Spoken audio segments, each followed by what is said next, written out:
Boston University and to the seminar for having me here. I've been aware of the existence of this seminar for a long time. It's a great honor to be included in it. So I thought before, what I'm going to do is talk a little bit about the translation process, and this isn't a formal talk, so please feel free to break in with questions or comments. And then when I run out of things to say, I'll stop, and you can ask more questions. But I thought it might be, since I know most people here haven't read the book, I thought it might give us a little bit of a flavor of what we're dealing with if I just read a couple of pages. So just to sort of set the broad scene, that the novel is all told in a single huge first-person monologue by a narrator whose name is Szymek Pietruszka, who's a Polish peasant from a village in Poland. And he has various experiences. He's born around about 1920. It's not really made explicit, but around about 1920, he fights in the resistance in the war. After the war, he does various things. He's in the police for a while. He's a barber. He runs marriage ceremonies for the local authorities. But he ends up doing the thing that he least wanted to do, which is go back and work on the land, on his family's farm. And at one point towards the beginning of the book, he has a terrible accident. He's in his wagon trying to bring in the harvest, and he's hit by a car on the road, and his legs are smashed. And he finds himself in a hospital, and he's there for a very, very long time. I should say, by the way, that all of these stories are told not in a linear fashion, but in a very beautifully constructed, interwoven series of stories which in each chapter span different times from his life. But in any case, he's in this hospital, and most of the other men on the ward are like him, they're country people. But there's one educated guy who he calls Mr. Kazimierz, who's a lawyer, who's in the next bed to him, who he kind of has a soft spot for. And Mr. Kazimierz sometimes likes to hear stories about the farm and about the animals and things like that. And so Szymek tells him these stories, not all of which are true. He doesn't really worry too much about the fact that he's making one or two things up. But in any case... where does it take place? Well, he's born about 1920. The book goes up to the how old is he here?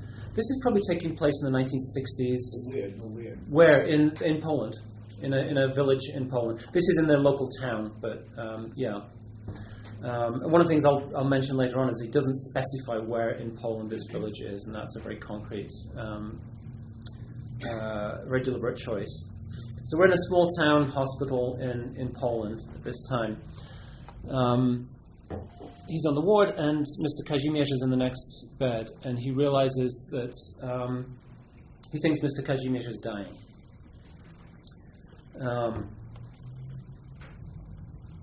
I took him by the hand, the way you take a child's hand to lead him across a footbridge over the river. His hand was actually like a child's. It was so small and scrawny, both of them would have fit in my one hand. At one moment he squeezed my hand so hard and so desperately, it was like he was falling off a cliff, and I felt my hand and my arm were dying with him. Mr. Schimmel, his whisper reached me like something moving down a bumpy road. You've been in the next world. What's it like there? That was a long time ago, Mr. Kazimierz, and it was in the war. In wartime, things might be different in the next world as well as in this one. Besides, war doesn't distinguish between one world and the other. Maybe I just thought I was there. Shall I tell you about rabbits? What kind do you like better, Angoras or Lop-Eared? Me, I prefer Angoras. Lop-Eareds are big, but if you keep them, it's for the meat. Angoras are white as can be. They like to keep clean, and their eyes kind of shine red.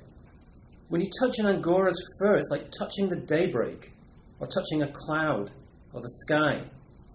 And I've been thinking, I'm going to start keeping rabbits when I come home from the hospital. To begin with, I'll only need a single pair. After that, they'll breed. One pair can have 3 litters a year, 6 or 7 little ones each time, then the next year the same. Because rabbits, once they start breeding, there's no stopping them. And as for food, they'll eat anything. Grass, peelings. Come visit sometime, and you'll see. When they eat, their jaws make a noise like they were talking to themselves. Though grass makes one noise, peeling's a different one. With grass, it's a tiny sound, like autumn drizzle. But with peelings, it's deep, like warm rain in May. You could listen to it till the cows come home. And if you listen harder, you can even hear the rush of spring water, bees collecting honey, clouds rubbing against the sky. You can hear the earth turning, and people turning with it, even though it's nothing but rabbits making a noise while they eat. But often, you have a yearn to just lie down on the ground among them, like you were lying on hay, in the meadow, by the river in the shade of a tree, and just melt away in that noise, among the springs and the bees and the clouds, and let yourself be carried away by the tired, tired earth around you. Because there's something about rabbits that makes everything get softer all around, and inside you as well. Maybe it's their whiteness. Have you ever seen anything whiter than a rabbit's fur? Nothing's whiter than that. Not an orchard in bloom, not an eider down airing in the sun, not geese swimming on the water. It looks like something that isn't even born yet, and that's why it's so white, because it hasn't yet come into contact with the world. When you pick up one of those rabbits, pull it out of the mass of them and put it on your lap, it's like you've taken it out of a warm womb. It trembles, it fights, sometimes scratches, as if it's afraid to come out into the world. Then when you stroke it, you can feel the fear through your hand that its whiteness is going to be forever dirtied from your touch. Though on the face of it, it's no big deal. You're sitting stroking a rabbit, and the rabbit's trembling. You just have to hold it by the ears with your other hand, or else it'll hop off your lap, and there'll be an emptiness in your hands. It'll be emptier on your lap than before, and you won't be able to catch it again. It'll mix in with the other rabbits, and you lose it, and all the whiteness. White mixes with white like water mixes with water, sand with sand. When there are all those white creatures, how can you pick out one of them? Has anyone ever picked a drop of water out of a pool of water? Or one grain in a handful? I felt a strange chill in the hand that was holding his hand. It was a bit like the chill of freshly ploughed earth, or an apple picked when the dew's still on it. I think he's dead, I said.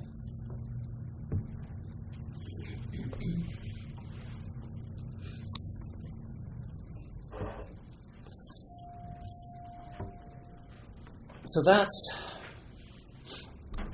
the kind of text that I was dealing with. And what I wanted to share with you is some of the ways in which I tried to create the voice of this book. And I use the word voice very advisedly. The book it feels like spoken language. Polish literature typically is very urban and very written and very, very literate. Many Polish writers, including writers that I translated, like Witold Gombrowicz, Jerzy Pilch, enjoy long, rounded sentences, complex vocabulary, a well-turned phrase. This is the absolute opposite of that. In reading the book, one has the impression of sitting in a Polish cottage in a village, sitting opposite the narrator at a wooden table with a bottle of vodka between you, and he's just leaning over like this, and he's just telling you stories. And that's exactly how it feels. And the whole book feels exactly like that. And when I spoke with the author about this, he confirmed to me that the for him, the point of the story is not, the point of the book is not the stories themselves, entertaining and dramatic and so on as they are, but his main concern was creating the central character and creating him through the language that he uses, through his voice. And just as Myśliwski, the novelist, had, in a sense, only language at his disposal to do this job, as a translator also, all I had at my disposal was the English language to try and make the voice for Szymek. And I guess I also want to say before I go on that since I know a lot of you are studying literary translation, I'm not a great believer in translation theory, but I do think there's a great value to be had in mindful reflection on the work of translation. And I think most of the best things I've ever read about literary translation have not been by theorists, but have been by practitioners who have at some point sat back and said to themselves, essentially, what did I just do? Many of us work at a level which is partly intuitive a lot of the time, but that doesn't mean to say that we can't bring back some of the reasons for our intuitions and to put them together and create and learn something for ourselves about how we work. And that's what I've been trying to do in this particular project. So a lot of what I'm going to be telling you are things which, as I was doing them, I was not always fully conscious that that's what I was doing. In some cases I was, and in other cases, afterwards, I went back and I started working on this actually when the page proofs came through, and I was reading through, and I was kind of going, well, that's an interesting choice, and that's an interesting choice.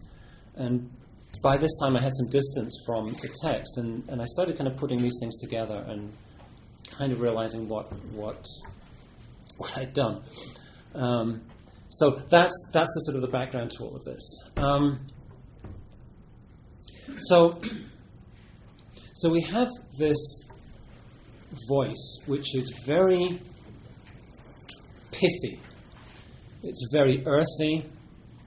It's very down to earth. It's extremely wise.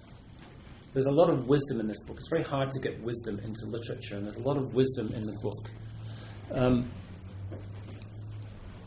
It's funny, it's dramatic, but it's very... You never lose sight of this one character who's speaking. And he's very verbal. He's somebody who has these jobs like, a barber. You can't be a barber without talking a lot.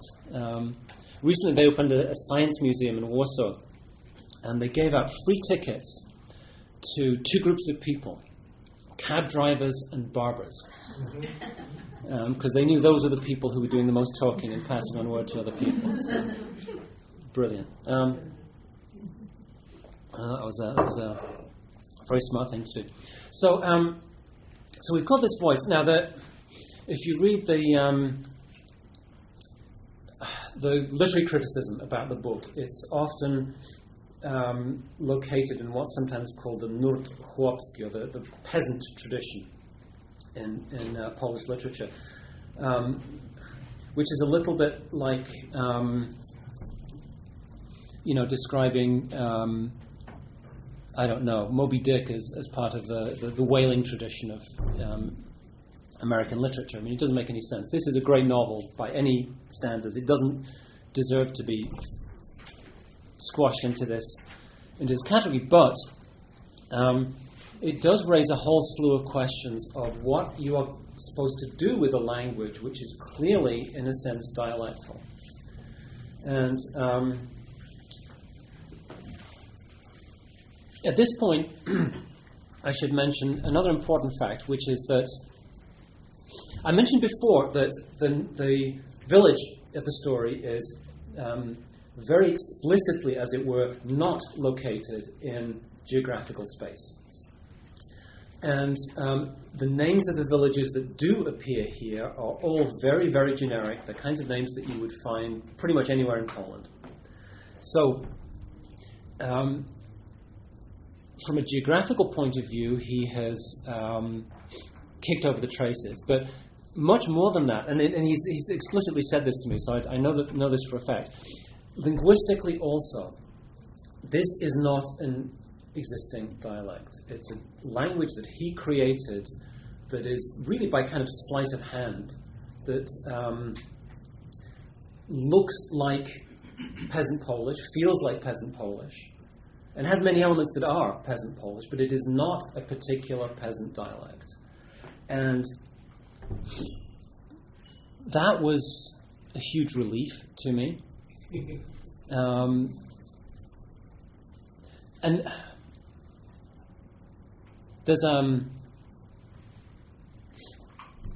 in Cliff Lander's book on this Guide to Literary Translation, he has a short passage where he says, what to do with dialect. He says, if you're about to translate dialect, don't.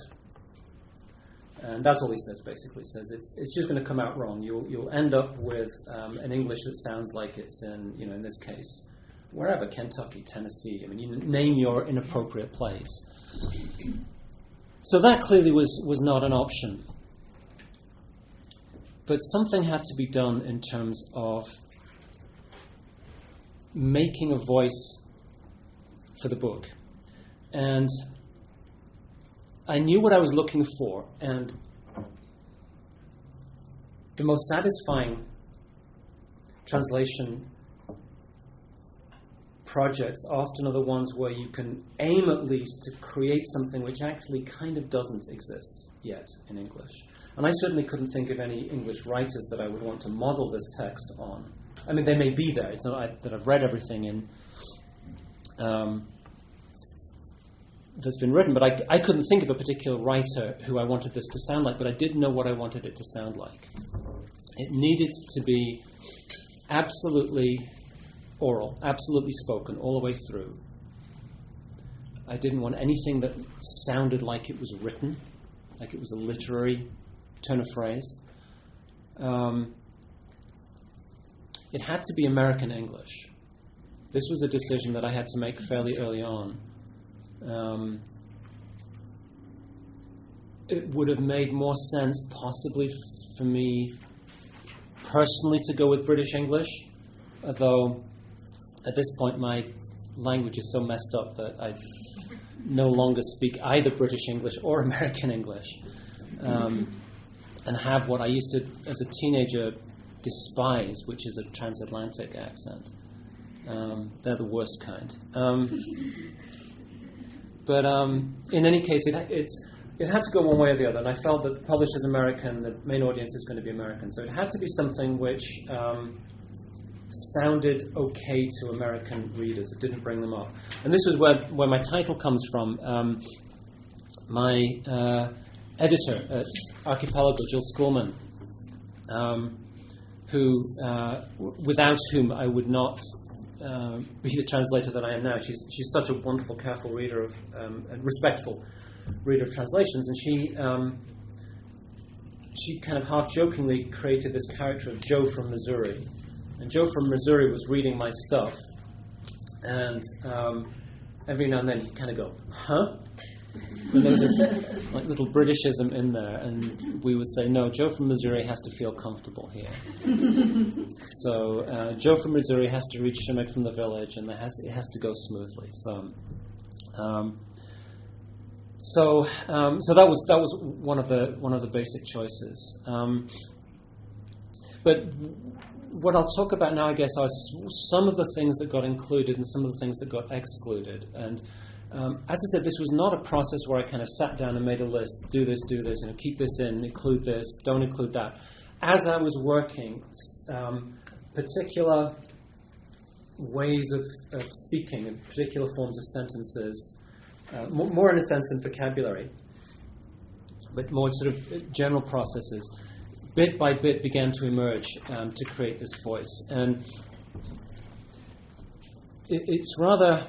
I sometimes use the analogy of an actor who is creating a role for the stage. So you read the script, and you read the script several times over. You have a couple of readings with your with the other players, and then you need to find how you are going to play this particular part. And often the way that begins is as you're reading it and as you're sort of moving around, one small thing, it might be a gesture, a single gesture, or a posture.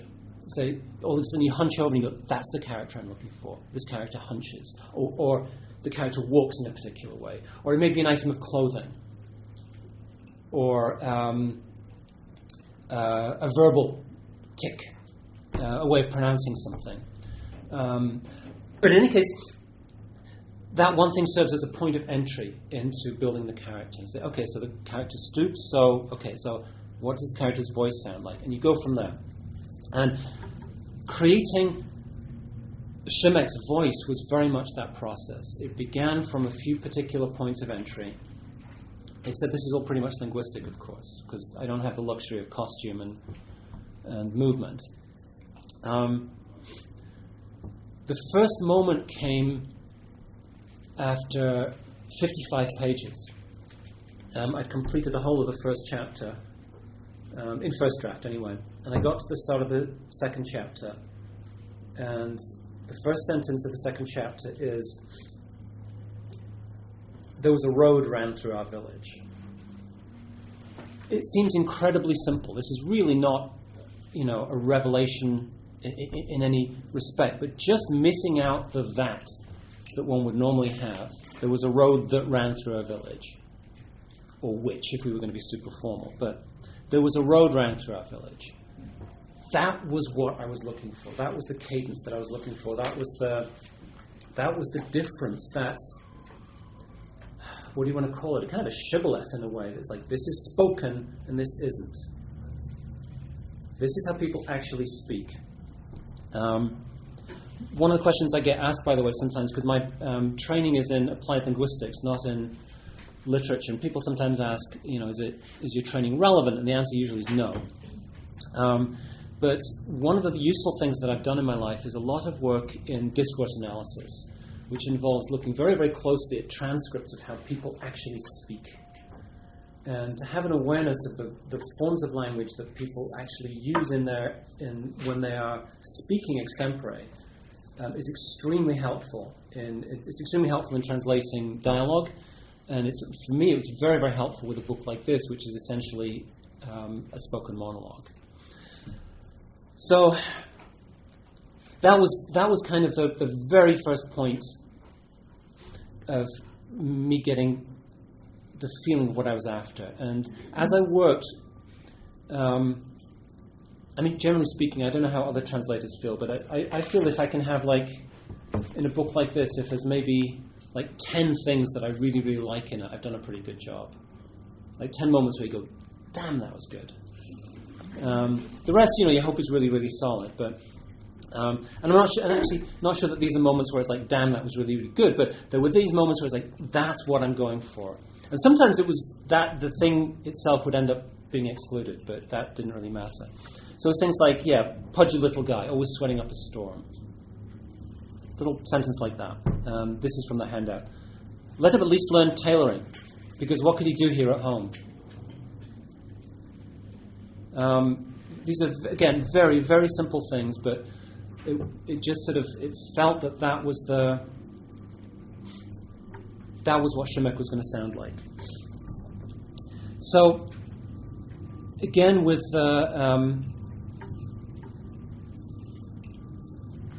the confession, as it were, what I'm talking about now is not a systematic approach that I took from the beginning, but this is realizing what I was doing later on. What sorts of things were being excluded, first of all? Well, dialect is one. There are also a number of moments where I wrote something in the earlier drafts that Jill felt she felt they sounded uneducated. And the fact is that Szymek left school after third or fourth grade, so he's not an educated person, but he's very verbal. he's literate, and he sure as hell isn't stupid. So we didn't want to have anything in there that would make him sound like some kind of bumpkin. He had to sound smart, even though his language often was, in some ways, unsophisticated. So there was a number of expressions there. Yeah, there was two of us. That was out. No British English at all, which is absolutely not true, by the way, because everything I write is in British English, obviously. But there were some things that, the one that really hurt was the word lads. It really ached to have to get rid of that. It was, the Polish chłopaki is, amazingly matches up lads, because it's chłopaki can be boys, like, male children, but it can also be like young guys. And lads, and so lads matches absolutely perfectly. Joe from Missouri was going, "What's a lad?" Actually, I'm joking, because I'm assuming most Americans know what a lad is, but it doesn't feel right. So, anyway, and there's a few more there. Equally, though, there were some Americanisms that I also didn't want to include. Things like ain't, gonna, wanna. Those things also, for me, draw attention to themselves. I included them sometimes in direct speech, but not in Szymek's own language, which is most of the narrative. I also excluded what's sometimes called I-dialect, so written forms of non-standard speech that indicate their non-standardness. Cuz is one, like for because. Right? Because you say that. Why are you going? Well, because it's interesting. That's how people actually speak. But how do you write cuz? Any way of writing it, for example, apostrophe C-U-Z, is I-dialect in that it is drawing attention to the fact that it is non-standard. And what it was important to do here was to respect Szymek's voice for what it is. And not constantly remind the reader that what he was speaking was departing from some non-existing standard. One conscious decision I made in the very, very early stages was no semicolons. There's not a single semicolon in this book, and that's a fact I'm very, very proud of. I adore semicolons. I use them widely. I've been even known to use them in text messages. I think they are superb and wonderful devices, but they seem to me to be very literate and very connected with spoken language, and they give a particular cadence to language that the only people I can imagine using semicolons in speech are professors. Which is a whole other story. Most normal people, I think don't. And so there aren't any in here. And someone later on told me apparently there are none in Ulysses either. Although I'm sure Joyce's reasons were somewhat different. Anyway. And then the last thing that I excluded here was, this was kind of taking a cue from a lot of the translations of Beowulf. A lot of translators of Beowulf quite deliberately chose words of Germanic origin over Latinate words. So to go in rather than to enter, for example. And this is a very well-known truism about English, that we have these two streams of language, the Latinate mostly coming from after 1066, and the Normans and so on, and being found in the administrative language and the legal language and so on, government, and then this more sort of demotic, which itself, of course, is not a demotic word, but this typically more monosyllabic, earthy language that comes from the Germanic languages, Anglo-Saxon, and so on. And it absolutely wasn't the case that everything was excluded, but given the choice, it felt much more natural. And again, this is something that if you listen to your average professor, yes, they will probably pepper their speech with polysyllabic Latinate words. Most other people, and certainly people in villages and farms, tend not to do that. And so it was kind of more of a guideline than anything else, but for me it was very, very useful. Given a particular choice between words, it was always the one syllable over the two syllable, the Germanic over the Latinate, and so on. Okay. Sorry, I'm just kind of getting over some grotesque malady, and as the professors would say. And my voice is a bit rough. So what got included, and this is kind of, in a sense, the more interesting stuff. So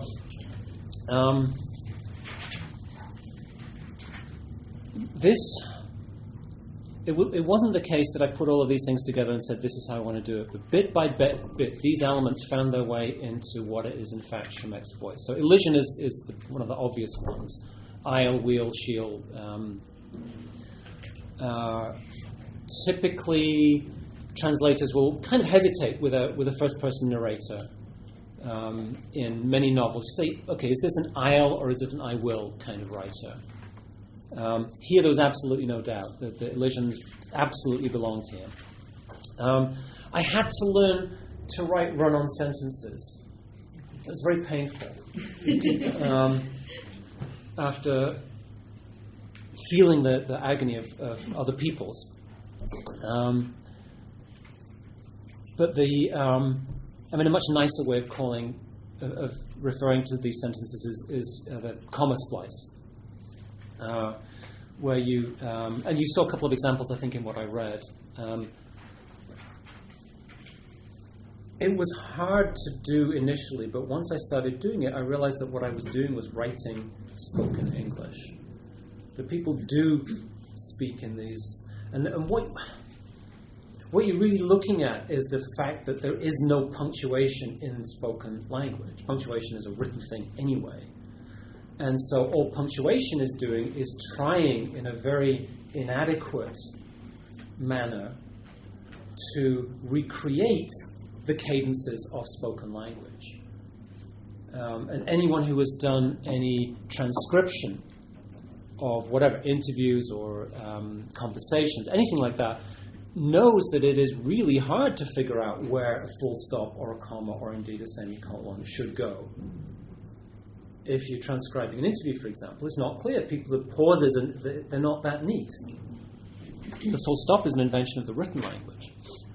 So the comma splice just kind of opens things up for a more flowing kind of language that feels more, felt to me more like what I was going for. So along with this, there were a number of syntactic choices that I knew from studying English grammar and from studying discourse analysis were very common in spoken language. But if students in composition classes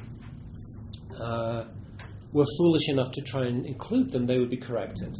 And these were things like omitting initial pronouns and modals. So a whole sentence which is always works for me, where you don't have the it, you don't have the that. You've forgotten, instead of have you forgotten, you know? I mean, this, you know, for a dramatist, this is just like bread and butter. These are very, very obvious things. But in written prose, it's maybe a little, for me, it was in a sense more of a discovery. Fronting expressions, where you shift the topic to the beginning of the sentence. So, Mikas, he had his boy climb up in a tree. This is very, very common in spoken language. I don't know if any of you are fans of Seinfeld, but Kramer used topic comment the whole time. He would say, Jerry, he likes pizza. If you watch the old shows, I mean, very, very often it's like topic, comment. It's basically a Japanese sentence structure. I mean, if you read, grammar books, that's how Japanese is organized. It has a special marker for this thing that is, okay, here's the thing I'm going to say something about, here's what I'm going to say about it.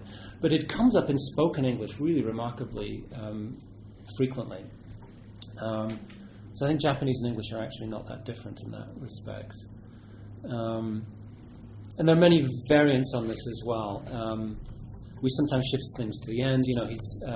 He's stupid, that boy. I mean, normally you would say, that boy's stupid. He's stupid, that boy. Yeah, so in this case, you're shifting the thing that you're saying something about to the end. There's lots of ways that people do that in spoken language that are rarely find their way into kind of standard forms of written language.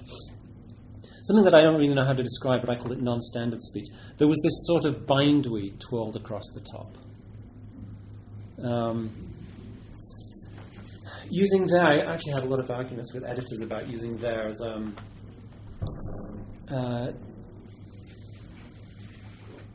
with an antecedent like whoever or something like that. Whoever is spares will have to walk on their own 2 feet.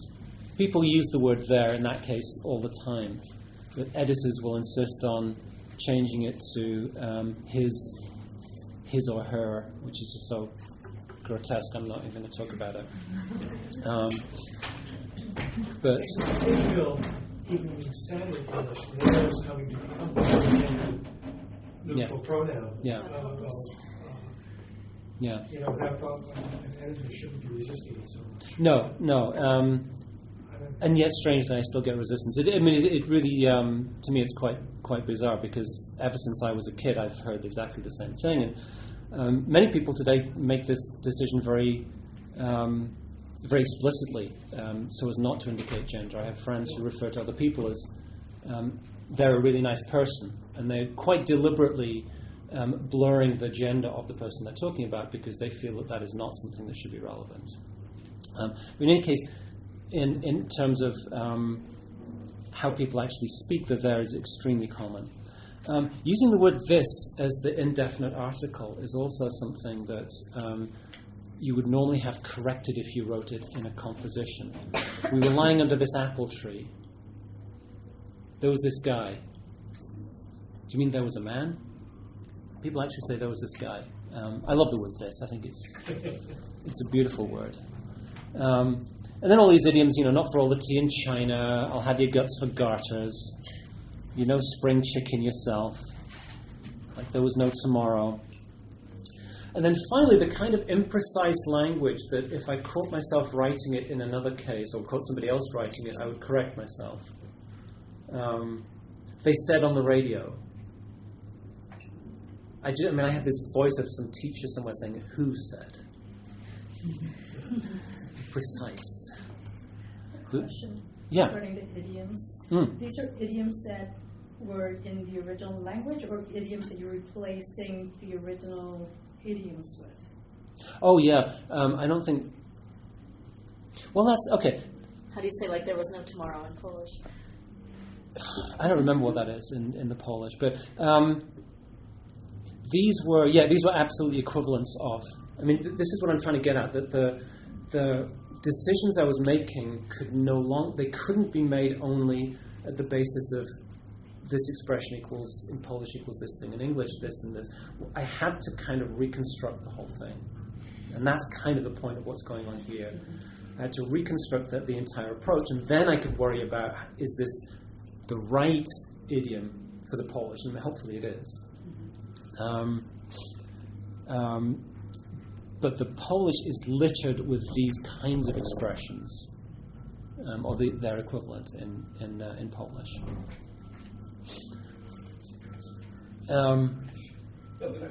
Would Polish peasants be talking about all the tea in China? Oh, yeah. Yep. Absolutely, yeah. Although that's a very good question. There were many of these expressions where once I'd done it into English, then I had to read it over and say, okay, are there going to be, in fact, moments where people will go, wait a minute, that actually doesn't sound right. How would a Polish peasant know about China or tea or something? There's a fair amount of tea drinking in here, so I think we're probably good. Not so much coffee. Especially like he'd push him aside and be all angry. Which again, if you wrote it in a formal setting, people would say, no, that's inelegant. It is how people speak.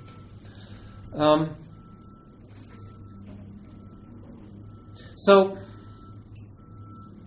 that was kind of that was really, those were some of the elements that went into this voice that I tried to make for Shomek in English. And obviously the whole thing is absolute smoke and mirrors, in that the moment Shomek opens his mouth and says anything in English, it's false. But I was really trying to create that illusion, at least, of someone who was simple at one level, but also smart, who knew the world, who could give you a really well-rounded, wise generalization, but do it in a language which didn't involve evident philosophizing. Someone who spoke very plainly. I mean, you could tell from the passage that I read that the images that he takes from are themselves, even when he gets, his language becomes figurative, the figures he's reaching for are still figures from his life, from the village life. His language never goes beyond that, and that's one of the absolute beauties of the text. So yeah, I mean, I chose. Is it okay if I read this other extract? Yes. I mean, this was another extract that I chose that kind of had a number of these bits and pieces in it. So maybe I'll just read this, and then we can kind of I'll stop talking there, and we'll see what happens. But this is when he's working in the village administration after the war, and there's a young woman who he subsequently gets involved with, who appears there, and he can't quite figure out what she's about. There are rumors that she has had something going on with the guy who's the chairman of the village administration, and he's not quite sure whether that's true. Though on the other hand, why should I have trusted her? I didn't even know her. And there's always a bit of truth in gossip. Maybe she just knew how to cover her tracks. She wouldn't have been the first one to set her sights on the chairman. He was the chairman, after all, and he could always make life difficult for you if you weren't careful. What else could they have seen him in him? Pudgy little guy, always sweating up a storm. But he knew how to turn on the charm. When he'd do his rounds of the offices in the morning, he'd always have a nice word for each of them, smile at one, kiss the hand of another, stroke another's hair, like a father. And he wore this big ring with a red stone. Supposedly it was a keepsake from his father. He'd flash it in front of every girl. Except that when someone came from the county administration, he'd slip it off and hide it in his drawer. Some people said it wasn't anything to do with his father, that Mashlanka had been a hog trader during the war and done well for himself. Whatever the truth was, after a guy like Rozhek, he was the previous chairman, after a guy like Rozhek, whose every second word was fuck, because with him, what was in his head was on his tongue, the new fellow was almost a squire. So she could have been one of those that gave in to temptation.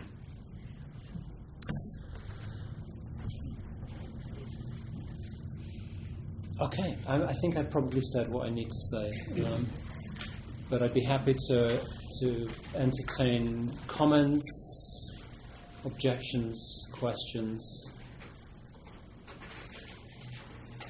Why did you choose this book to translate? The question is how I chose this book.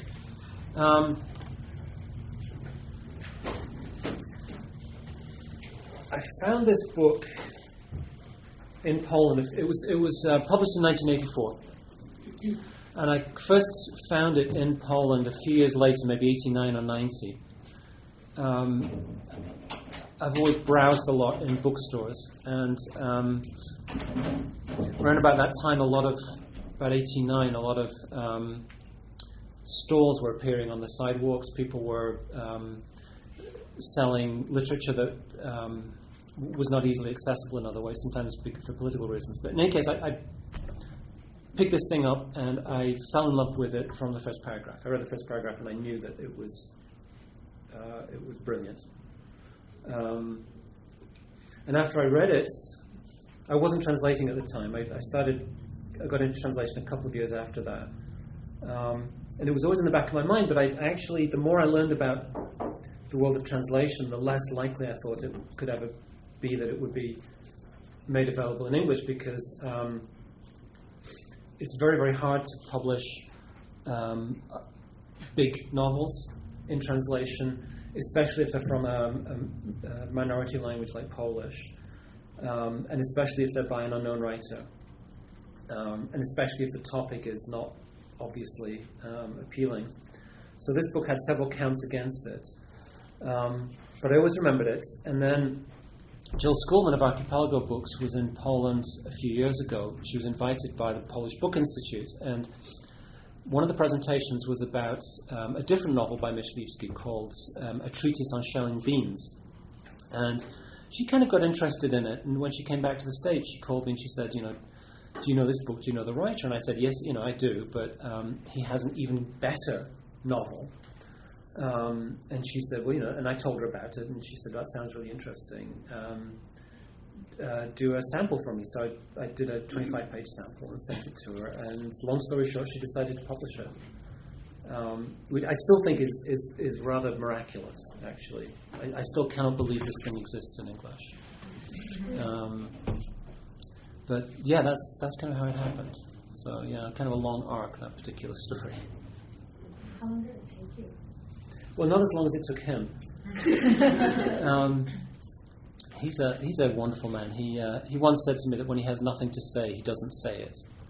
And so he just writes when he feels like writing, but he takes a long time to write. There had been 10 years between his major novels, and this particular one, he wrote the whole thing, and then he was not satisfied with it, and he rewrote the entire novel. It took him about 10 years to write. Translation, all in all, it's probably about a year and 8 months or something like that. A year and 6 months, year and 8 months. Yeah. And that was like working every day. I mean, I counted up how much time I'd spent on it, and it was somewhere around, 600, 800 hours, something like that. It was a fair amount of time. Before taking the next question, maybe you should read the first paragraph for us. Sure. Okay. It is amazing. And it has that there thing that you were talking about. Okay, there we go. The chapter's called The Cemetery. Having a tomb built, it's easy enough to say, but if you've never done it, you have no idea how much one of those things costs. It's almost as much as a house. Though they say a tomb is a house as well, just for the next life. Whether it's for eternity or not, a person needs a corner to call their own. I got compensation for my legs, a good few thousand. It all went. I had a silver watch on a chain, keepsake from the resistance. That went. I sold a piece of land. The money went. I barely got the walls up, and I didn't have enough for the finish work. It's another thing, that if Khmiel hadn't gone and died, I probably would have gotten it done. Maybe not right away, but bit by bit. I would have put something aside, found something I could sell. In any case, there would have been someone to keep at me and not let me give up. Khmiel never liked starting a job, then leaving it half done, like workmen these days. What he began, he always had to finish. Except that after he did the vault, he never even came to ask for his money. He took to his bed the same day, and a week later, he was gone. That's it. I wanted to ask about the decision to work in American English. Oh, really? And why is that of interest to you? I mean, your main reason you cited was having an American publisher, but I wondered whether you felt you gained anything from working in American English that captured something of you. You mentioned the loss of the word lax. So was there anything about American English that compensated for that? Or was there something about the spirit of the language you felt that was useful, or the opposite? That's a really difficult question. I mean, I think I never really saw it as a choice. I mean, I think if I'd stayed in Britain and become a translator there, it would have been... I would have done the book very differently. I mean, I think Shimek's language would have been very different. At the same time, I kind of have a love affair with the American language. I mean, and I say that as a non-native speaker of it, as somebody who's just an observer, just a user, a second language speaker. But I do think it has this, what Seamus Heaney calls its unmoored quality. That just kind of frees it up a little bit. It's maybe because it's less imbued with class. I think that's a critical thing, and that's precisely why a slightly more British form of the language is better for someone like a writer like Vital Gombrowicz, who's obsessed with class. Here there kind of is no class. I mean, the squire character appears once in a while, but other than that, it's like everyone's just in the village. And so I think, again, hypothetical, if I'd been working in Britain and publishing in Britain and writing for a British audience, yes, I would have done the book lovingly, as I did. Which of the two versions would have been better? This one, I think. And I think it's something to do with the less, I don't know how to say it exactly, but I think that word unmoored really kind of captures it in a way. There's a freedom about American English. I'd like to speak to that. I first learned my native tongue is Polish, and I first learned English in England. So when I came here, then I had to learn American, never did. And when I was translating Gombrowicz, I consciously picked up American, because that was the language I was now steeped in.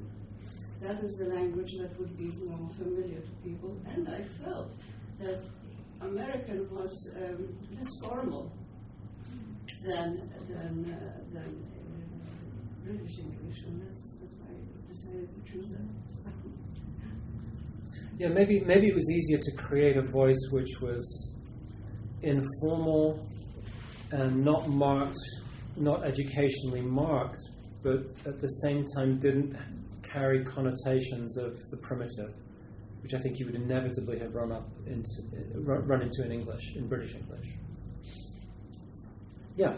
Do you think the decision to write in American English kind of inevitably panders to American audiences? Like what they would expect, or like things like that might not be in the original script? Is it like just an inevitable, unconscious thing? Because you're writing in like a language that's more familiar to a region of the world, a particular region of the world. Well, pandering is a strong word. Okay. If you go into a restaurant and you get the food that you ordered, are they pandering to the customer? It's a good question. I think the pandering part is not the choice of American critical. It's the choice of how to handle a lot of the cultural elements. And this is where a lot of theorists will take off and tell you, foreignizing and blah, blah, blah. But, it seems to me that,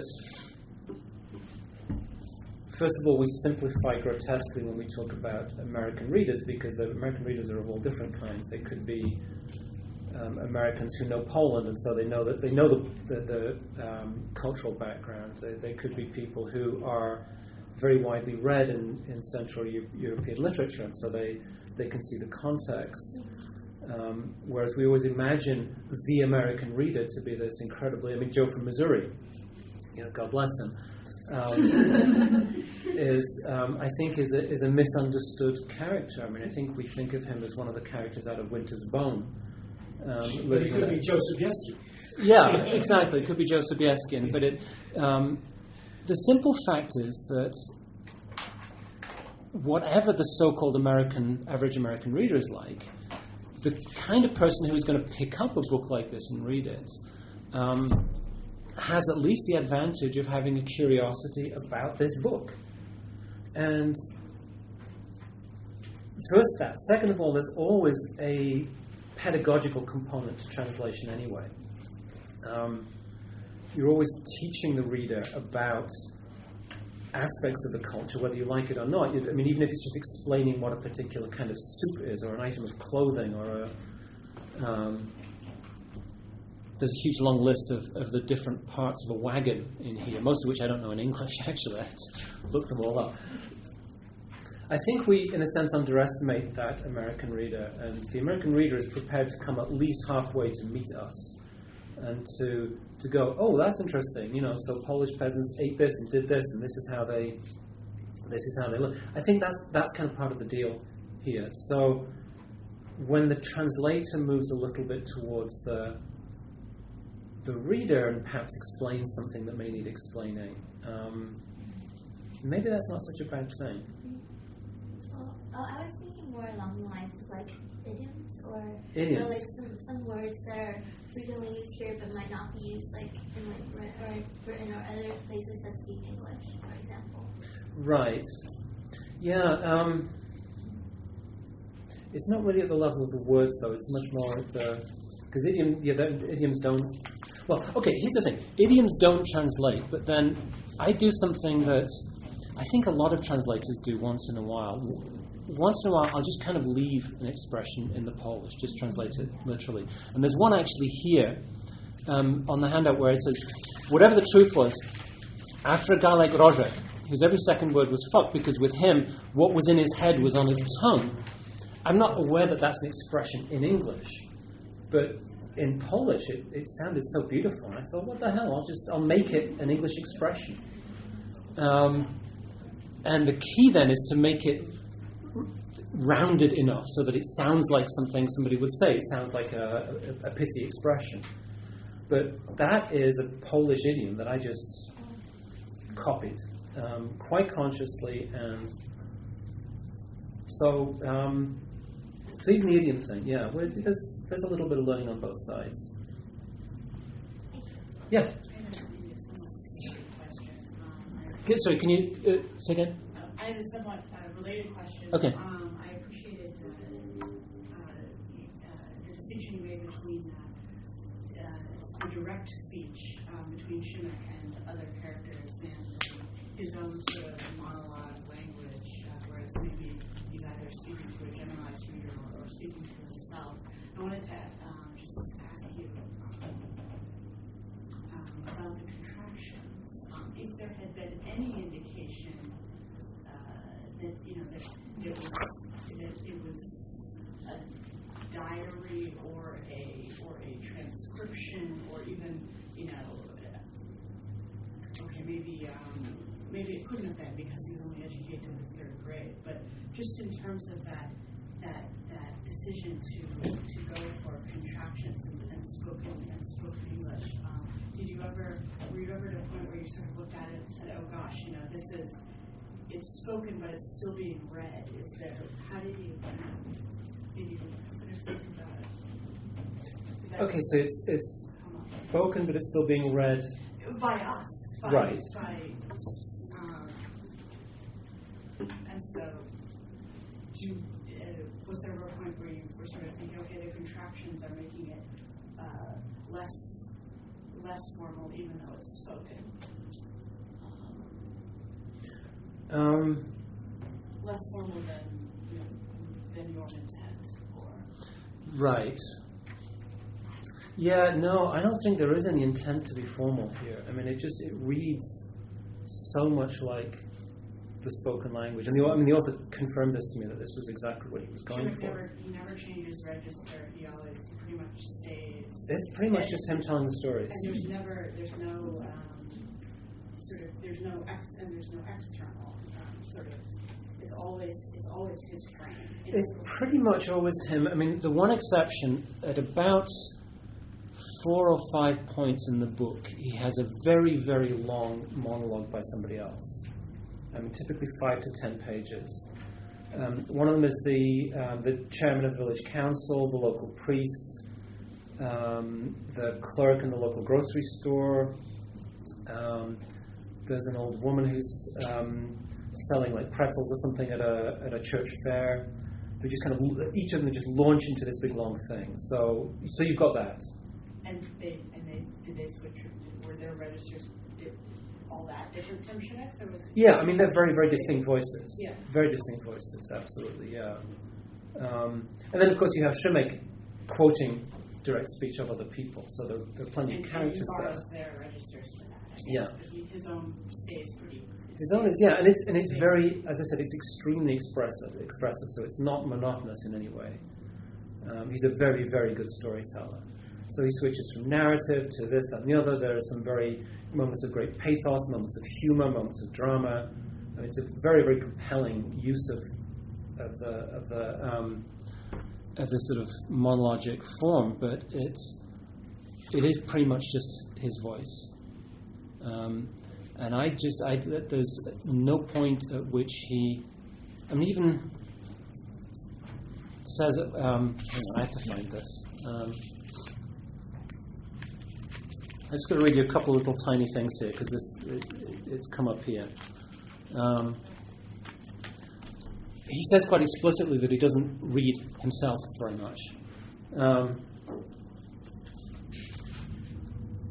This is actually earlier on, before the rabbit scene, when he wakes up and because Mr. Kazimierz has all of these books lying around his bed that the lawyer that he reads, and he's not reading any of them.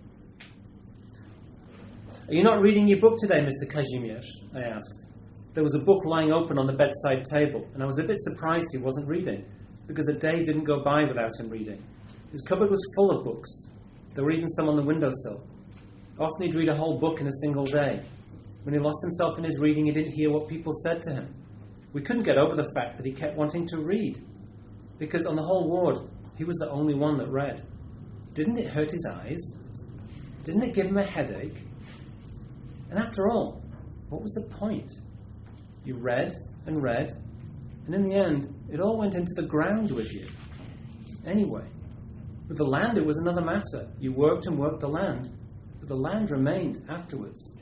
With reading, not even a line, not a single word was left behind. So that's his attitude to the written word, and I think that was also one of those moments where it just felt like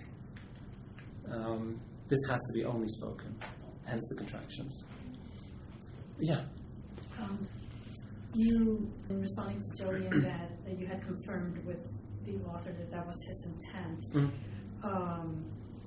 Is the author, does he speak English? Has he been able to read your book? Or no? Okay. I was just wondering how the dynamics would play if he could do that. Because I know, like for instance, like Garcia Marquez knows English, but yet he has his books translated, or Julia Alvarez knows Spanish, but she has her books translated to Spanish. Yeah. So. Yeah, it's I've had various experiences in that respect. And in a sense, fortunately, he doesn't. No, so. But he's very respectful, and he sees. This book is this English translation has been used as a basis for like the Spanish translation and stuff like that. So I think he can see that people, and the Dutch translation as well. So I think people can kind of, he can judge what's happening with the book without necessarily getting into the linguistic detail, and he can. I mean, this is a strange thing. My Polish is good, and so I can converse with authors, and there's always this sort of actually totally mistaken logic that because I speak good Polish, I must be a good translator. If only life were that simple, really. But it's almost it's like this sort of magic cloak or something that when I speak with writers, they have more confidence in me because my Polish is good. They really shouldn't. They should be more suspicious. But that's kind of how it works. Yeah. I had kind of a related question. I know you mentioned that your editor came up with this character, kind of Joe from Missouri. Right. And I wondered if you ever talked to the author about that character of Joe as like an ideal reader for the text, or if that's explainable. Jeez, no, I haven't confessed that to him. I think he might feel that was a very dubious stratagem, but yeah, no, I don't know, and I'm not entirely sure how I feel about it myself, to be honest. It's still kind of half a joke, mostly because I don't want to sort of dump on Joe. You know, I don't want us to really sort of. I think Joe is maybe we should have given him a better name. You know, I mean, something with a bit more class. You know, like Joe, call him Grafton. You know, that would have been better. Yeah. Go on. I was wondering, you talked about syntax and dramatic roots as being rooted in character and the fact that it was spoken. But I was wondering if there was any instinct to make the reader aware that this was a translation and that it is kind of... Because the whole idea of putting like the name first and then the reference kind of reminds me of how my grandparents used to talk and grew up speaking Yiddish. Like, there's a certain translation in the syntax, and I was wondering if that was to make your reader aware that this is a Polish context. Yeah, that's a good question. Margaret brought up the same thing, that she heard Yiddish in here as well, or the English of Yiddish speakers. I think it's a fascinating question. That is not part of my cultural background, and so it's not something that's sort of like deep in my linguistic subconscious, as it were. At the same time, I mean, well, okay, so just to sort of clarify the obvious, the kinds of structures that we think of in English from Yiddish speakers as being those things are very similar to structures that one finds in languages like Polish, Ukrainian, Russian, Czech, and so on. My feeling generally is that I don't see any need to make an effort to make people aware that this is a translation, because I think it's going to come out anyway. I mean, I think as much effort as I put into kicking over the traces and making it sound English-like, there's only a limited amount that I can do. And partly it's my own inadequacies, that I've left things in there that maybe I should have sort of de-Polonized, as it were. Once in a while it's things that I leave deliberately. Sometimes it's stuff like these structures, as you say, that just, you know, those are structures that exist in other forms of standard spoken English as well, not just in the speech of Yiddish speakers. And partly it's just, you know, it's a translation. It's set in a Polish village. The characters are called things like Szymek and Prażuk and things like that. And there's a limited extent to which one can pretend that it's not a translation. So my feeling always is that I've left enough stuff in there anyway, and that I don't see any need to point it out, because I think, you know, as you clearly have, any sensitive reader is going to, at numerous points, kind of be brought up thinking, you know, geez, this is really not, you know, this really isn't Kansas. We're not here, and I think that's inevitable, and I think that happens in a lot of, I hope, you know, well translated non-English language fiction as well. But in terms of doing it deliberately, maybe not so much. The Yiddish thing, I think, is quite a fascinating aspect, which I'd not really sort of consciously thought of before. So thank you to both of you for bringing that up. They say the name first and then the sentence. Jean, il est comme ça. Yeah. It's not tough, the comment that got me. I don't know if this is the same thing that you noticed. It's, for me, you should put in a light bulb. Don't bother, I'll see you in the dark. Yeah. Right. They're putting the for me first. Yeah. And I'm trying to find an example, but you've got And millions of them. that's sort of the shifting around of elements like that is very, very Slavic and very, very Jewish or very Yiddish, and so typical of case languages in general, where you can mess with subject, verb, object. And of course, you know, English has this incredibly rich heritage that we're not really aware of, where who knows where these constructions came from. They could have come from Celtic language. I mean, I have really no idea, but certainly those sorts of expressions from Yiddish could also have had their influence on, at least on American English. It'd be fascinating to look at. Yeah. You talked about how you're not a great believer in the theory of translation. Mm-hmm. And since you studied linguistics, do you find that linguistic theory, because it's theory, but there's also more of a praxis to it because you're analyzing discourse that's heard, you're coming from the language. Do you find that in translation you pull from that more than from your that you pull from your linguistic background more than? Well, pulling from a background is different than drawing on theory. Or in terms of linguistic theory versus translation theory, do you find that? Right. Again, theory is a very big word, and it's not that I'm against translation theory. It's just that it doesn't really have a lot to offer practitioners. I mean, I think that there's always this mistaken causality or sequence that many people outside of the world of translation think that you have to read the theory and then apply it in your translation, whereas I think even most theorists don't believe that. I think most theorists, I think if you sort of honestly ask them, they would say, no, we're kind of, if they were truly honest, they would admit that they're kind of parasitical on us, on the translators. And what interesting translation theory is taking translation that's already been done and thinking about the principles underlying it.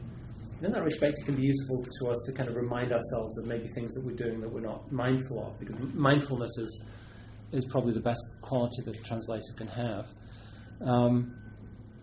So that's kind of my beef, not even my beef, but my reservations about the usefulness of translation theory in terms of me sitting down every morning and doing my work. And in terms of linguistics, I mean, there's linguistic theory of the wazoo, there's all kinds of things. A lot of discourse analysis is, there is theory of discourse, but it's more the kind of basic findings. I mean, things like in discourse analysis, a lot of analysis has been done of how conversation progresses, how you begin a conversation, how you shift a topic, how you end a conversation. And all of those things are very useful, especially again in working with a dialogue or monologue like this. And it's also been very helpful, and I'm not sure this is a level of theory, but just the level of thinking about stuff, using discourse markers, which are really, things like anyway. So, how do those words fit into conversations? When do you use the word anyway? And those kinds of things I actually find really, really fascinating. And discourse analysis is definitely helpful in that respect. I'm not sure how deep the theory is, but linguistics definitely, yeah, for sure. Yeah. You talked about the author's deliberate decision to not place the story in a specific location and to invent a dialect that doesn't exist. Do you think that if the character had been rooted in a specific town, in a specific dialect, that you would have been able to sort of create his voice in the way you have? Yeah, it would have been a different book. In Polish, it would have been a different book. There are plenty of books like that in all kinds of different languages.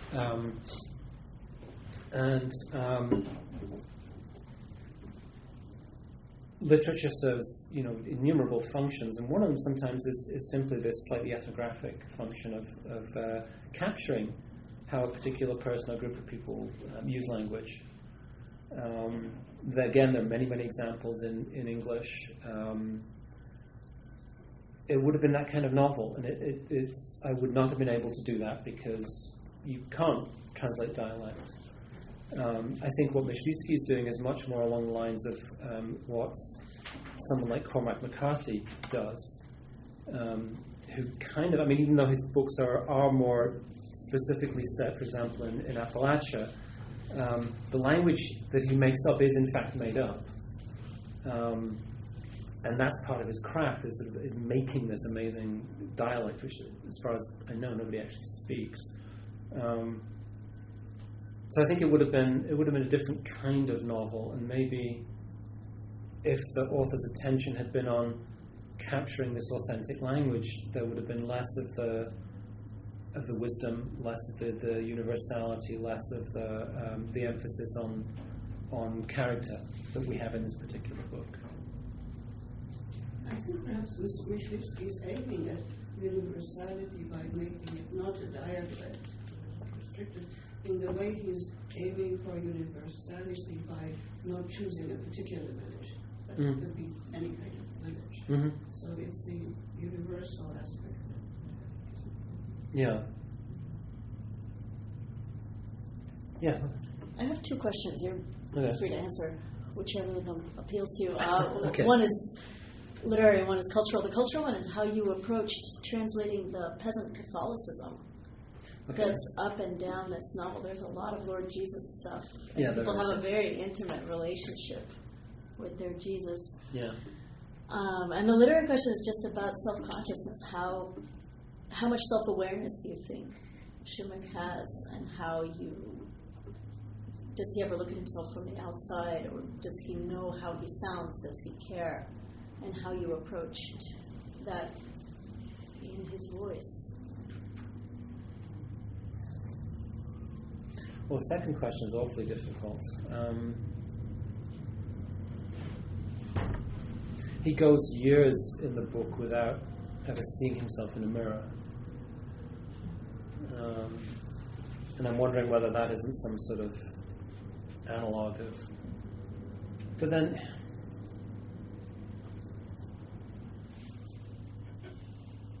I guess I'm not really sure what to make of that question. Maybe I'll tell you why I'm asking it. Yeah.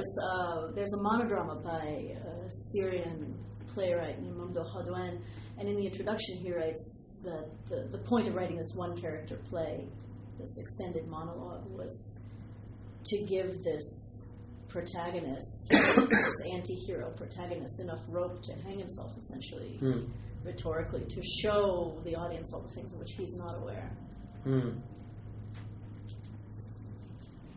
I think Myslivsky is not at all interested in exposing Šimek's lack of self-awareness. I mean, I think his whole point is that whatever awareness and knowledge and experience he has is enough.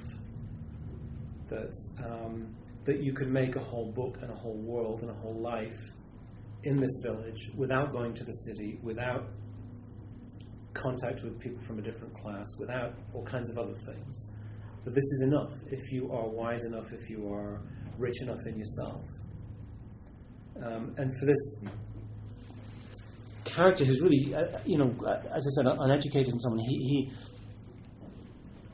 does an awful lot of things. I mean, he's the leader of a unit in the resistance in the war. He farms. He takes on all of his odd jobs. As a young man, he's extremely popular with the ladies, and he gets into fights, and so it's an extremely rich life, and it's a life in which the notion of self-awareness, I'm not sure that even kind of comes into it. I'm not sure, but I don't think there's any sense in which Myslivsky he's not identifying with Šimek, and he's certainly not sympathizing with him, because Šimek does some terrible, terrible things. He has the honesty to tell you that he does them. And there's a scene, he has a brother who is...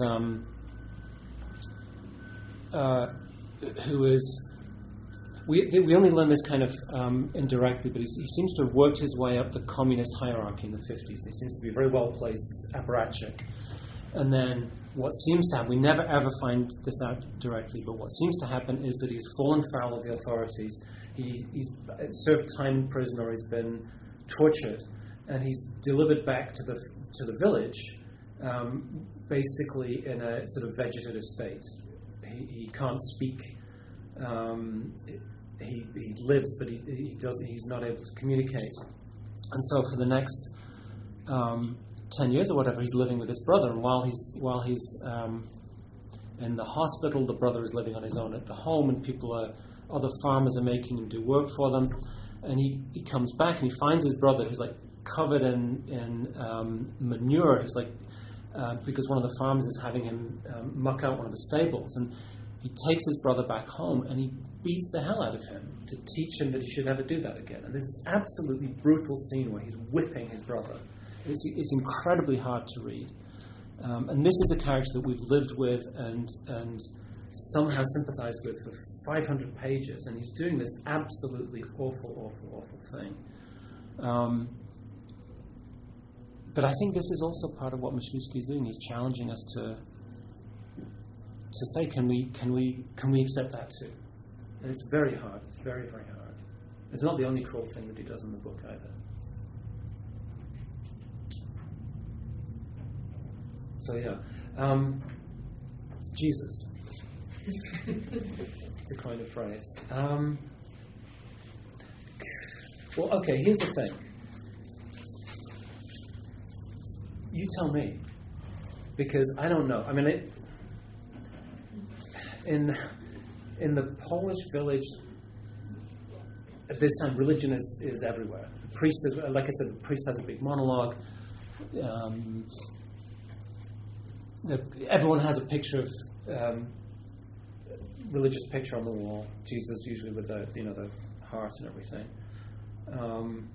Everyone goes to church.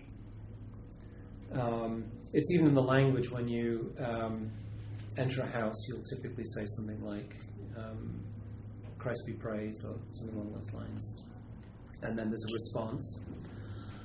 So when I tried to put those things in there, and half the time I was aware that they sounded very foreign, but they do sound foreign.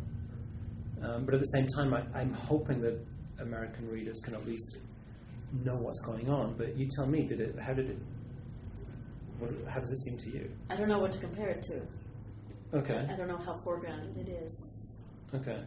You have to ask someone who can read it in both. I have another question. Is it foreign because it's old-fashioned, or is it foreign because it's just the Polish thing that still happens? Because my experience with Polish people is that they're extremely Catholic, and even I went 2 summers ago, and in the village outside of Krakow, they still had the same Sacred Heart on the wall. Yeah, and it's the foreignness comes at different levels. I mean, the thing of saying "Christ be praised" when you enter a room or you meet somebody on the street,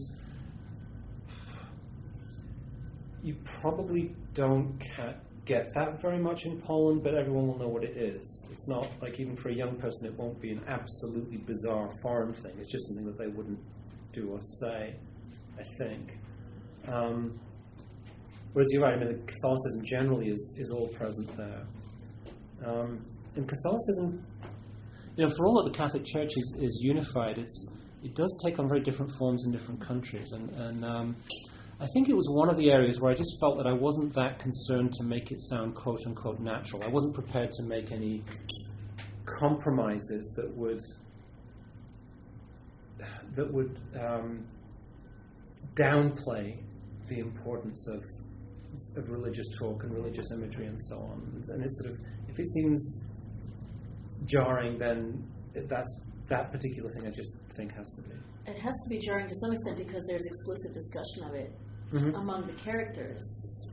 Yeah. And they experience it differently, and performing secular weddings, as Szymek does, is a big sort of blasphemous deal. Exactly, yeah. So it's clearly a time of transition even inside. Yeah. Where what was background is becoming foreground or something. Yeah, I mean, one of the things I absolutely love about this novel is that I think he's very even-handed about both communism and the Catholic Church. He has these fantastic monologues by the village chairman. He's a little nasty local apparatchik in the 1950s. I mean, this is not a particularly pleasant character, and yet he gives them, and Myslewski, I mean, again, he's absolutely not a communist apologist, but he gives the guy the time of day. Makes him a full character, and kind of explains how those sorts of communist ideologies could be there. And it's one of the very, very few works of fiction from that time that seems to be able to stand above communism and not get embroiled in in the sort of communism is evil sort of knee-jerk response. And at the same time, he has the same sympathetic but distanced approach to the church, and the priest also has his monologue, and the priest also is not a fully sympathetic character. So he's kind of this for me is really one of the reasons why it's such an unusual book. And back in the 80s, everyone had to take a position on communism. You had to be against it, basically, and you had to be for the church. You couldn't. It really wasn't done to be sympathetic in any sense to any aspect of communism or to be critical of the church. And he manages to have these rounded characters. I mean, it's really quite extraordinary.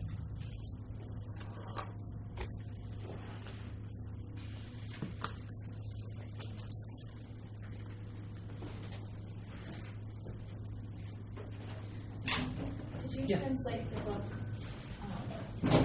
from start to finish, or did you jump in at that point? So my working method is that I do drafts. So I start at the beginning, I went all the way through, going at a rate of about 4 pages a day, and then got to the end and then did the whole thing again at about 6 pages a day, and then I did a third one, and that was, I can't remember, 12, 15 pages a day. So all the way through 3 times, and then it was sort of in a state where I could show my editor and start to work on it. So yeah, people have different ways of working, but that's my method.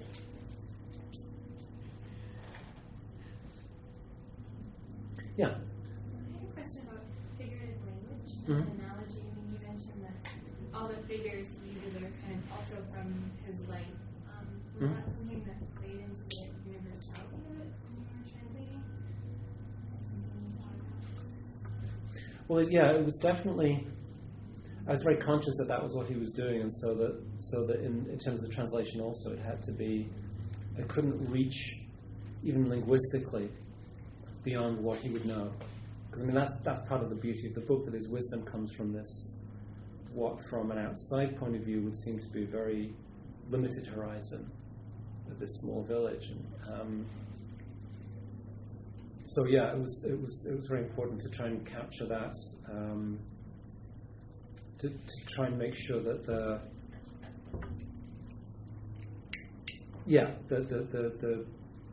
figures of speech he was using were themselves consistent with what he'd experienced, I guess. Yeah, if that makes sense.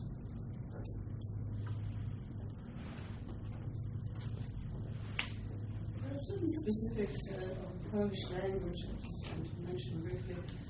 We don't do contractions, and I don't know if we do other Slavic languages. We just don't. So it's a problem to know. We have to be really conscious. Do you contract or you don't contract? The other thing, we don't use his and hers and theirs all the time. We don't, unless you really mean specific. So that possessive thing is not there. For example, the word I is incorporated into the verb. So you don't always say I. So these are the sort of just a few of the things that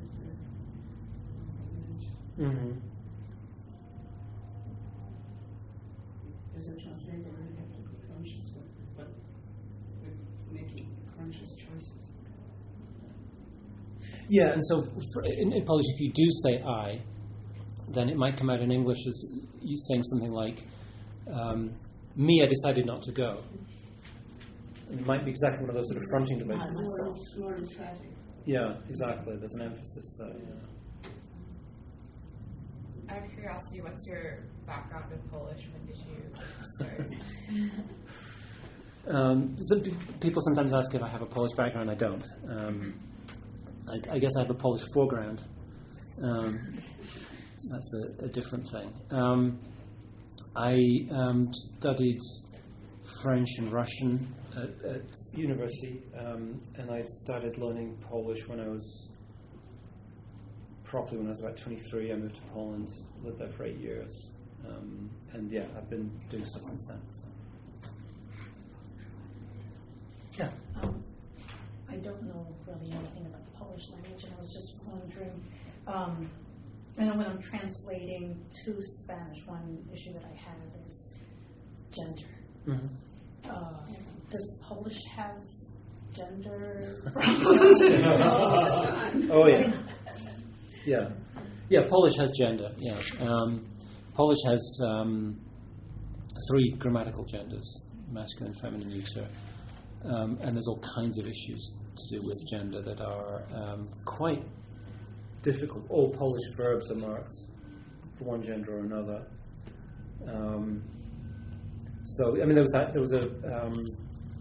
what's the novel by Jeanette Winterson where she deliberately doesn't indicate gender. Is it that one? Which one? Is it written on the body?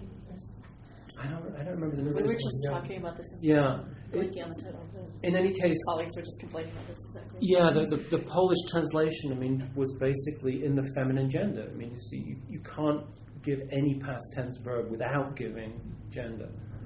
I think English in that respect we have much more room for flexibility in a way. Ambiguity and fudging generally. Whereas Polish is much more, we kind of don't have the choice. Yeah. I know translating from English to Spanish, like the teacher. Like, well, I said female teacher. Exactly, teacher.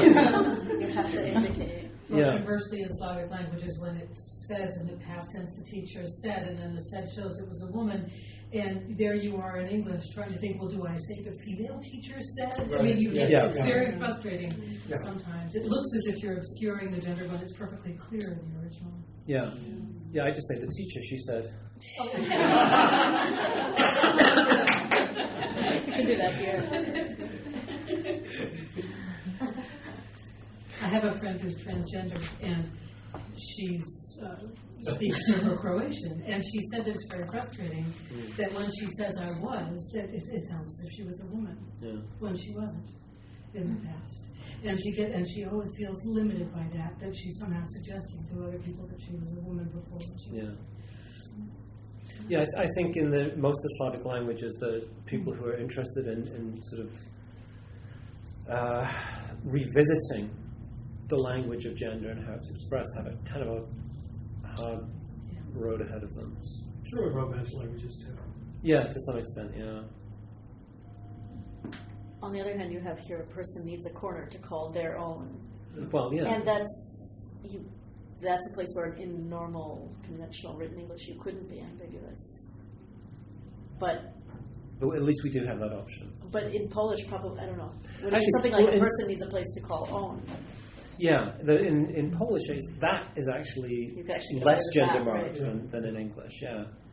Because what Polish does have is it has a lot of options for neutral expressions that are whether like verbless expressions, where there's no subject mentioned at all. There's the word osoba, which just means person, which actually is feminine, but człowiek, which is just like human being, person.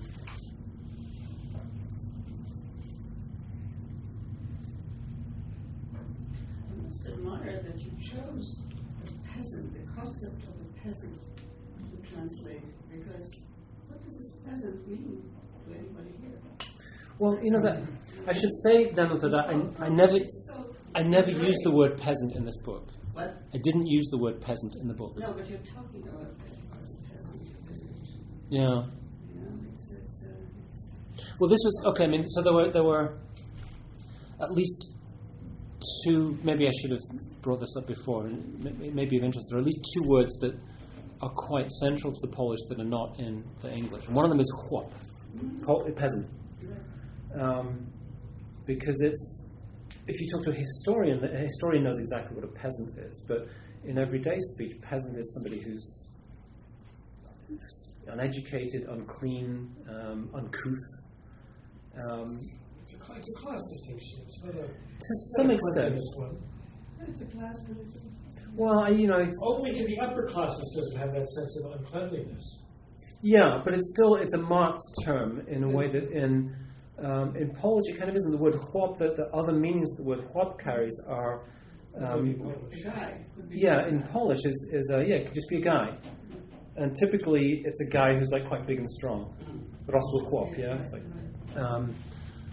so I couldn't use the word peasant in here, so I used farmer, mostly farmer, villager, something along those lines. The other word, this is of all the manifold failings of the translation. Probably the single biggest one is one word which is missing, which is the word ziemia. Ziemia is, if you look it up in the dictionary, it means, there's a range of meanings. So earth, ground, land, soil, dust sometimes. And all of those are in one. So if you say, I own land, use that word. If you say that a meteorite fell to earth, you use the same word. If you say he was digging in the soil, you use the same word. And of course it's a totally central word in the whole book. One of the chapters is called ziemia. And there was no way to get one single word to cover all of those things. And maybe I should tell you that I thought I was doing okay with this. It's like, here it's land, here it's earth, here it's soil, here it's ground. Oh, is another one. Lying on the ground, Najimi. I thought I was doing absolutely okay, and I got to the very, very last page, and all of a sudden there's this huge thing about Ziemia. And it's where he's beaten his brother, right? And then there's this very, very tender moment where he washes his brother, he bathes him, cleans him, dresses his wounds from this horrible beating. And he starts to try to get him to speak. And he says, because like I said, his brother has lost the ability to speak. And he says, begin with the simplest words. You can speak. And he says, say the word Ziemia. And which is fine. That's okay. We can do that. But then he just launches into this big thing. I'll read you this, okay? Because this was just me. Really, the last freaking page, and you pull this one on me. And so what I actually had to change one or two of the expressions so that I could pick a single one. And the one that I went with is earth. So he's trying to get his brother to speak. He says, life begins with a word and ends with words, because death is also just the end of words. Start maybe from the first ones at hand, the ones that are closest to you. Mother, home, earth. Maybe try saying earth. I mean, you know what earth is? Where do you spit? On the earth. It probably should be on the ground, right? Well, that's, we'll see how we go with this anyway. What you walk on, what houses are built on, what you plow. You've done your share of plowing. Remember Father teaching us to plow? He taught us one by one. You, me, Antek, Stashek. Whenever one of us had barely grown taller than the plow, he'd take us with him when he went out to do the plowing. He'd put our hands on the grips and put his hands over ours and walk behind, like he was holding us in his arms. You could feel his warmth at your back, his breath on your head. And you'd hear his words like they were coming from the sky. Don't hold it like that. It needs to be firmer. Follow the middle of the furrow. It has to go deeper when the earth is dry. When your hands get bigger, you'll also be holding the reins in this hand and the whip in that one. You'll learn, you will. You just have to be patient. Moles, they know how to dig in the earth. Trees put down their roots in it. Men dig trenches in it in wartime. Springs rise up out of the earth, and people's sweat soaks into it. It's this earth, no other, that every person is born in. And remember, when anyone was leaving the village, they'd always take a little bit of earth with them in a bundle. Or sailors, when the land's still far away, they say they want the earth under their feet again. And God came down to the earth.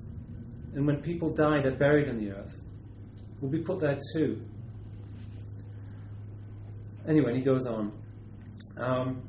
the worst one was the sailors, because what he actually says is, what do sailors shout when they're on the boat?